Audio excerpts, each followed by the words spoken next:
হে নারী, স্বামীর ব্যবহারে আপনি অধিষ্ঠিত, তার শাসন আপনার ভালো লাগে না, তার সাথে ব্যবহার খারাপ করবেন, কিছু হলে চলে যাবেন বাপের বাড়ি।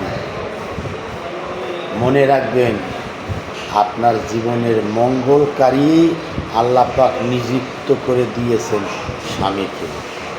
আপনি স্বামী ছাড়া চলে যান বাপের বাড়ি, থেকে দেখেন এক মুঠো ভাতের কত মূল্য।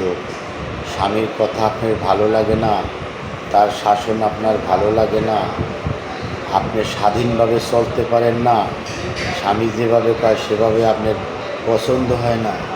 স্বামী ছাড়া আপনার জীবনটা অতিষ্ঠ হয়ে যাবে। আপনাকে সবাই বিভিন্ন লোভ লালসা দেখাবে, কিন্তু কেউ আপনার স্বামীর ভূমিকায় আসবে না। যদিও আসে, সে কিন্তু আপনাকে নিয়ে আসবে। স্বামীর সংসার ছাড়া বাপের সংসারে থেকে দেখেন, একদিন, 2 দিন, 3 দিন বাপ মাও আপনার প্রতি অতিষ্ঠ হয়ে যাবে। ভাই বেড়াদার তারাও আপনার সাথে বিরক্তিকর আচরণ করবে। কী ভাবছেন স্বামীর শাসন আপনার অমঙ্গল, আপনার জীবনের অমঙ্গল?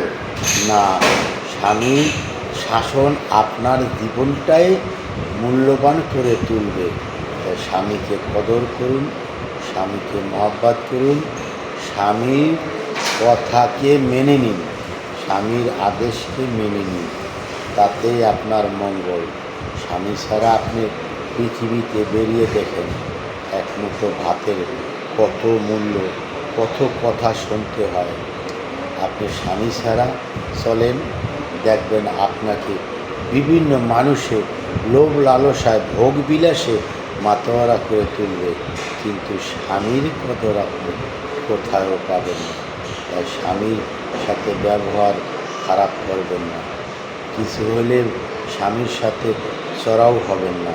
স্বামীকে বুঝতে শিখুন, স্বামী আপনার জীবনের সর্বোত্তম হেফাজতকারী।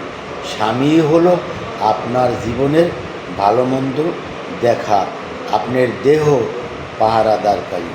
স্বামী ছাড়া আপনি বের হয়ে দেখেন স্বামীর মূল্য কত, তখন বুঝবেন। কিন্তু স্বামীর সংসার থেকে বের হবার পরে বুঝলে তো আপনার আর কাজ হবে না। তাই থাকতে দাঁত মর্যাদা দিন, দাঁত পড়ে গেলে মাথা দেখে আফসোস করে লাভ নেই। স্বামী থাকতে স্বামীকে শ্রদ্ধা করুন, আল্লাহ রাসূলের মত অবলম্বন করুন। স্বামী ছাড়া 1 সেকেন্ডও আপনার মূল্য নেই।